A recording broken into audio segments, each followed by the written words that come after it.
میرے نبی پیارے نبی سنت تیری دنیا دی۔ السلام علیکم ورحمۃ اللہ وبرکاتہ۔ ہر سال ربیع الاول آتا ہے اور آپ صلی اللہ علیہ وسلم کا مولد منانے کا شور پڑ جاتا ہے۔ ایک بحث ہر گروپ میں نظر آتی ہے، یہ جائز ہے یا نہیں جائز۔ اور سوچنے کی بات یہاں پہ یہ ہے کہ وہ جو دنیا سے جا چکے، ان کی آمد کا جشن ان کے جانے کے بعد منایا جا رہا ہے۔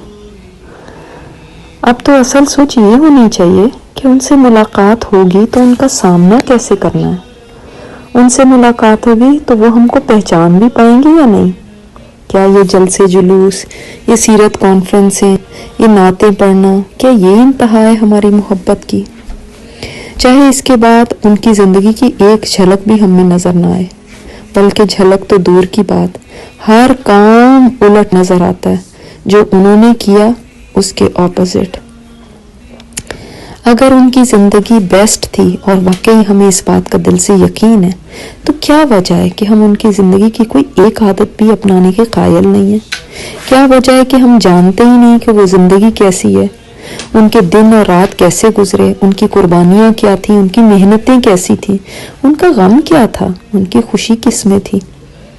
کیا بات ہے کہ یہ سب جاننے کی تکلیف بھی ہم گوارا نہیں کرتے، اور محبت کا دھم بھرنے کے لیے صرف نعتوں پہ ہی جھوم جھوم کے سر ہلانے کو محبت سمجھتے ہیں۔ وجہ دراصل یہ ہے کہ ان کی والی زندگی کی ایک جھلک اپنانے کے لیے بھی قربانی دینی پڑتی ہے، کہیں نیند کی، کہیں خواہش کی، کہیں اپنے چین کی، کہیں اپنی انا کی، کہیں اپنے وقت کی، اور ہم میں سے کوئی یہ دینے کو تیار نہیں۔ آج بڑے درد کے ساتھ کہتی ہوں، کبھی ذرا دیر کے لیے اکیلے بیٹھ کے سوچیں تو صحیح، کیا یہ بھی کوئی محبت ہے جو میں گا گا کے بتاتی ہوں مگر عمل میں تو دور دور تک نظر نہیں آتی؟ کیا ایسی محبت کو آپ صلی اللہ علیہ وسلم قبول کریں گے؟ وہ تو امت کا درد لے کے اٹھے اور اپنے آخری وقت تک امت ہی کو نصیحتیں کرتے چلے گئے۔ دیکھو میرے بعد کہیں میری قبر کو سجدہ گاہ نہ بنا لینا، دیکھو میرے بعد کہیں ایک دوسرے کی گردنیں نہ مارنا، دیکھو میرے بعد کہیں شرک خفی میں نہ پڑ جانا، دیکھو نماز، دیکھو ماتحتوں سے نیک سلوک۔ وہ تو ہر وقت امت کی فکر میں گھلتے رہے۔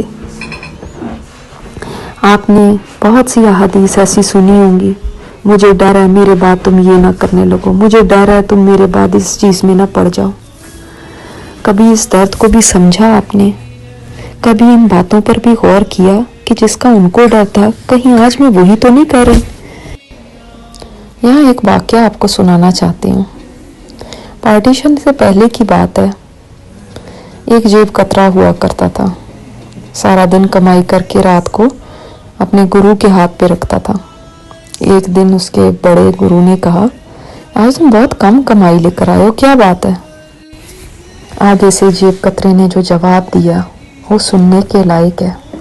کہنے لگا، آج تو میں نے ایک انگریز کی جیب کاٹی تھی جس میں بڑا مال تھا، مگر جب میں نے اس کی جیب کاٹی تو مجھے ایک خیال آیا کہ یہ نہ ہو کہ قیامت کے دن اس کے رسول عیسیٰ علیہ السلام میرے نبی پاک صلی اللہ علیہ وسلم سے شکایت کریں اور کہیں آپ کے ایک امتی نے میرے ایک امتی کی جیب کاٹی تھی، تو میرے رسول شرمندہ ہو جائیں گے۔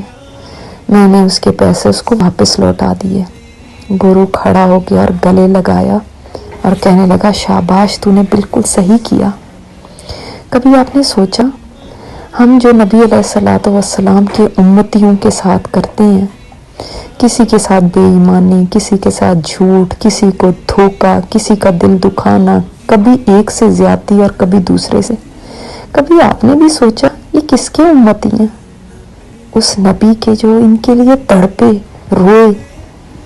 اگر اس نیت کے ساتھ آپ اپنے مسلمان بہن بھائیوں کے لیے ایک درد اور ایک خیر خواہی رکھیں گے تو اس پر بھی آپ کو اجر ملے گا، اور ہو سکتا ہے کہ نبی علیہ الصلوۃ والسلام سے جس دن ملاقات ہو تو میں اور آپ کہہ سکیں کہ ہم نے آپ کے بعد آپ کی امت کے ساتھ ہمیشہ خیر خواہی کا معاملہ کیا۔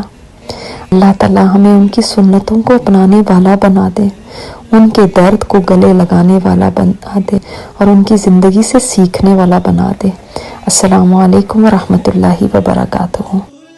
یہ اسپیکر استاذہ نجیحہ ہاشمی ہے۔ ان کی مزید آڈیو سننے کے لیے لاگ ان کریں الرحمہ.org پر ARRAHMA.org۔